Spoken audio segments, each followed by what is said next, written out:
Pinagpipiyesta na naman nila ang statement, yung sinabi ni Pangulong Duterte na gorgorin na lang yung 15 para wala nang para sure. Alam mo, mukhang tanga na naman ng mga buwak. Desperado na si Bangag. Dahil unang-una, minaliit niya ang mga team Duterte o yung mga pinopromote ni taas ang kamay ni Pangulong Duterte na mga senatoriables na sinasabi niya, 'di ba, na parang nag-deliver lamang ng suka at nabigyan ng certificate of candidacy. Wala na kasi silang masabi. Wala na kasing masabi si Bangag. Dahil kung nakikita ninyo, viral naman dyan, na pag pumupunta sila sa kanilang mga sorties, ng mga campaign nila, si Bangag, kaway-kaway sa mga tao, daw gago, para nakakaway sa poste. Kailangan pang utusan yung mga tao, palakpak-pakpak mo daw mga gago, di ba? Sukang-suka na ang taong bayan sa kanila. Alam na addictus benedictus. Sa pangangampanya, dapat ibida mo kung anong kaya mong gawin, kung ano ang track record mo. Paano ang mga track record ng kanyang mga kandidato? Walang masama kung nagtitinda ka ng suka kaysa naman magnanakaw ka. Wala pong masama kahit namumulot ka ng basura para mabuhay ka o nagbibenta ka ng suka kaysa naman magnakaw ka o magpulburon ka o ikaw mismong presidente ang mafia. Ikaw mismong presidente ang nagpa-facilitate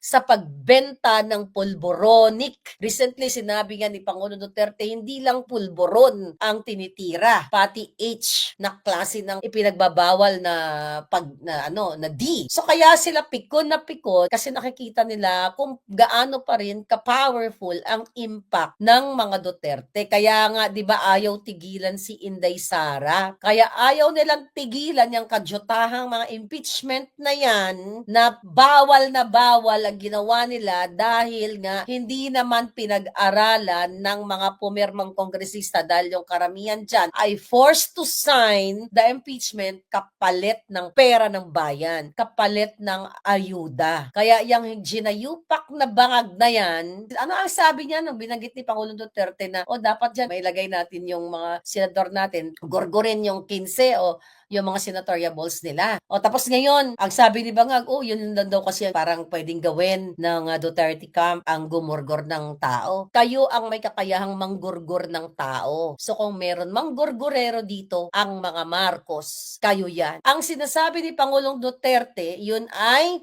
joke. Ako, nagsasalita ako, di ba? Dapat nga gawin kayong lahat na bopis.